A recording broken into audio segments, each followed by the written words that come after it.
try to motivate our viewers out there who think sleep should be compromised to build a life and success. Maximum 8 hours, not more than that. 6 hours is good, I would say. But if you're a deep meditator, you can manage it. 3 hours, 4 hours. But don't ask me why you don't sleep 6 hours. Today we have a generation of children who are fussy, they don't want to eat. What would your advice be to children and parents? All that is healthy is not tasty. All that is tasty is not healthy. So this is a perception. So we need to change this perception and really give kids something which is healthy and which is tasty too. 90 to 95% of our cancer patients, ugly divorces, inability to forgive, resentment, family fights, deeply rooted emotions. See your life with a different background, with a different context. See, you are on this planet for how long? You live among 7 billion population. If one person is gone, why you are stuck with that? Your mealtime is a sacred time for digestion. Can you take us more into depth? Our body has 5 sheaths. The first is the environment. And the environment includes the food in it. Then comes the physical body. If your environment is polluted, if the air is no good, the water is no good, if your food is all grown with so much chemicals, you cannot maintain a healthy body. It's the basic thing that you need to care for. You need to have trees. Even if you are living in an apartment in a very big city like Mumbai, you should keep some plants inside the home.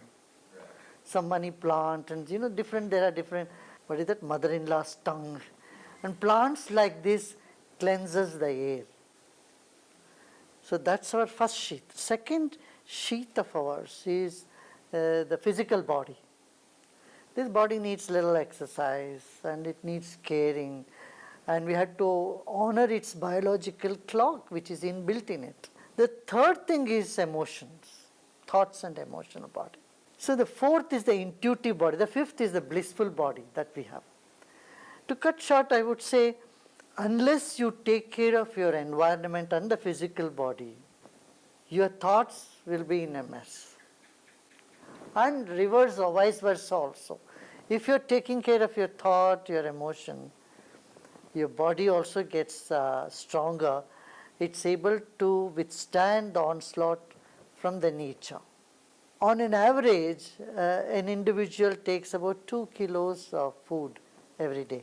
Breakfast, lunch, dinner, in between snacks. I don't know what you recommend to people, but what I see is normally people take 2 kilos of food and around 2.5 liters of liquids.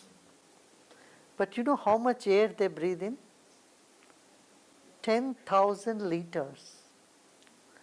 Every day. So 90% of the nutrition for your body comes to you through air. And we breathe very shallow. We use only 30% of our lung capacity.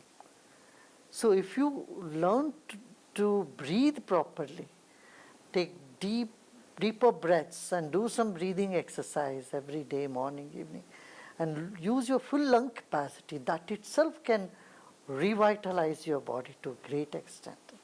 Absolutely. I've seen that when I encourage a lot of fasting, but not all this 16, 18, 20. Circadian rhythm. Sunset to sunrise. That 12 hours, your body works for you. Its intelligence works for you. And we see people, they wake up, they do their yoga, pranayama, they're not even hungry then. For the next 4 to 5 hours, without pushing themselves into a structure of 18, 20 hours, they're just extended. So we know oxygen is 100% energy to the body. But I wanted to ask you this one point, in regards to oxygen. Like you said, before we eat a meal, what you just said has already been scientifically proven, and yet whatever scientifically proven, people still don't follow. They did this test in Sweden where they had 2 groups of children. They were given a meal, same meal, and the groups were separated. One only had to focus on food. The other was shown cartoons to eat. Okay, so that group ate mindlessly with no focus on their breathing shallow. Okay, the absorption of iron and calcium was not even 90%.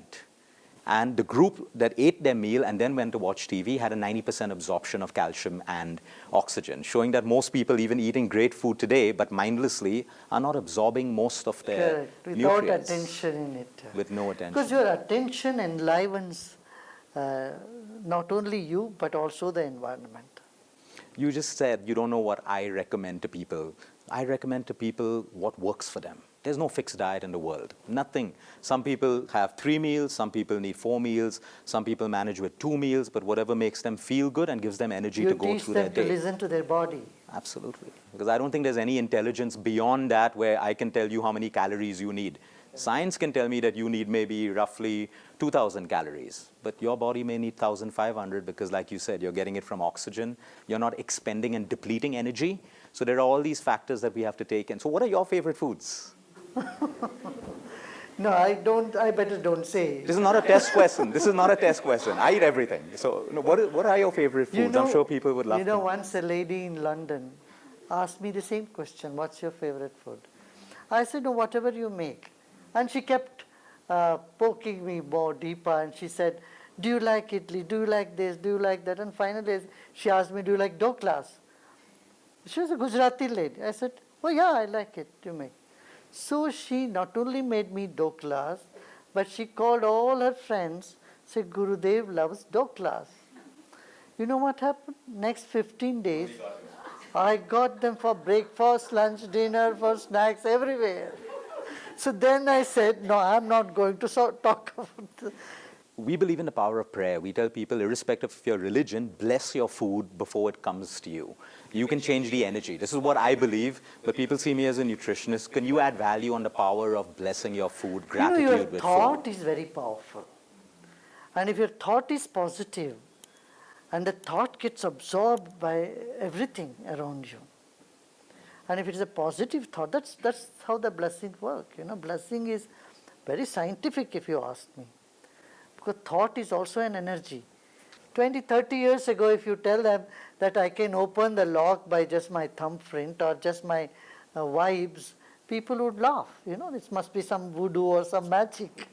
But today, you have to open your phone just by your thumb. Correct? That means your energy, your unique energy or your wavelength is being recognized by science today. And blessing food is the same thing. It amounts to the same thing. Focusing your positive attention. And a prayerful mind is like a laser beam. It's very sharp and it does magic. Now, when we were growing up, if we didn't finish the food on our plate, irrespective, green vegetables, whatever, the plate was taken away and we ended up eating it the next day. Today, we have a generation of children who are fussy, they don't want to eat, and all of these problems. I know, for me, discipline fixes the whole point, but we're living in a world where you have to balance emotions of parents and everyone else, and the kids have to feel special. What would your advice be to children and parents, because they're both involved? The perception is all that is healthy is not tasty, all that is tasty is not healthy. That's made by man, though, right? So this is a perception. So we need to change this perception and really give kids something which is healthy and which is tasty too. So they can develop the taste buds for that, something that is, healthy. I think just that little shift in awareness makes a big difference. I see many kids here, many of them refuse sugar. In fact, I would say most of them. They say, oh, I would like to take fruits. I offer them, here is a sweet, here is a fruit. What would you like to choose? They'll take the fruit. Obviously, they take the Intuition, again. But children have that intuitive power. Until they get sugar, then the craving cycle, like most adults can't give up sugar because they're addicted. So imagine children, when all the senses are still but still, they're a little bit, there is still some affinity for chocolates, though. Kids do have the affinity to chocolate, but most of them, they choose fruits. And this I have not seen in say 10 years back, I have not seen this phenomenon happening. Obviously, kids would just go and pick up the sugar things, the sweets and all that stuff. I see a positive trend in this direction now. Or rather, this trend looks very positive. I think the new generation of children are far more aware. They're asking the right questions. Some intuitively. Some may not even have been educated in this, or maybe the parents have oriented them in that manner, but I see there is a difference. All healing happens in a state of complete rest. no matter, you can have the best treatment in the world, you can grow organic food, but the body only heals and repairs in a state of complete rest, which is either very deep meditation or sleep. And sleep is something that everyone is compromising today to build their lives, watch TV programs, over-socialize. And that's a big disconnection because, like you mentioned, the biological clock. If that clock's rhythm isn't in place, we have sickness. In fact, when we look at our most complicated cases, which touch wood with God's grace and the patient's efforts, they're healed today, there's only two things we did. We aligned their eating timings and their sleeping timings. And we trusted that the intelligence of the body kicks in and does the work that the whole world is trying to do, but we've not figured it out yet. So sleep to you, can you tell us about a little more sleep and, try to motivate our viewers out there who think sleep should be compromised to build a life and success? And, well, how can we integrate this together in people's life? I usually say there are four important sources of energy. First is, of course, food. And according to Ayurveda, the right amount of food that you should eat is when you hold your palms together, how much food it contains. Because your tummy should be of that size, ideally. So if you have a table that you carry along with you, then you may have several handfuls that you need to feed. So, but don't ask me if there is no upper limit. So this much of food is what usually it's said you should do it. Right amount of food at the timing, as you already mentioned. And then the second source of energy is sleep. I would say 6 to 8 hours of sleep is necessary for a normal and individual. quality sleep, right? A lot of people still sleep 8 hours and wake up tired because their minds, they wake up in the night thinking, go back to sleep, disturb sleep. And maximum 8 hours, not more than that. 6 hours is good, I would say. But if you're a deep meditator, you can manage it. 3 hours, 4 hours. I manage it 3 hours, 4 hours sleep. Now everyone will start following 3 hours and saying, I would because say no. you said it, yes, please tell them. I would say no, don't do that. Because, it's a natural phenomenon when your body is in a sort of witnessing the sleep, witnessing the dreams. Then it happens to you naturally. You don't force yourself into 3 or 4 hours sleep. No, you should never do that. But don't ask me why you don't sleep 6 hours. because for me, my body is okay with 3-4 hours sleep. Now, if I have to put a percentage, I would say I could easily say 90 to 95% of our cancer patients. See, genetic cancers, I'm talking about lifestyle driven. We've established a deeply rooted emotional event in the patient's life 6 months to a year before the cancers happened. And through the diagnosis, the patient because we focus them there, they're like, yes, this is when I started feeling, dis-ease in my body.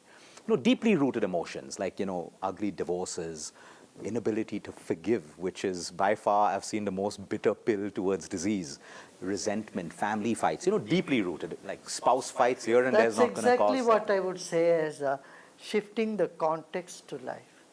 See your life with a different background, with a different context. See, you are on this planet for how long? See, how many years you have already spent? One day you are going to disappear from this planet. And then see, you live among 7 billion population. Then your awareness expands rather than getting stuck in these 1 or 2 relationships. You say, look, there are 7 billion people on the planet. Leave away 1 billion, they are old people. Okay, leave away 1 billion, they are young people. You have 5 billion. Among the 5, half are male, half are female. So you have 2.5 billion people to choose in your relationship. If one person is gone the other way, gone astray, why you are stuck with that?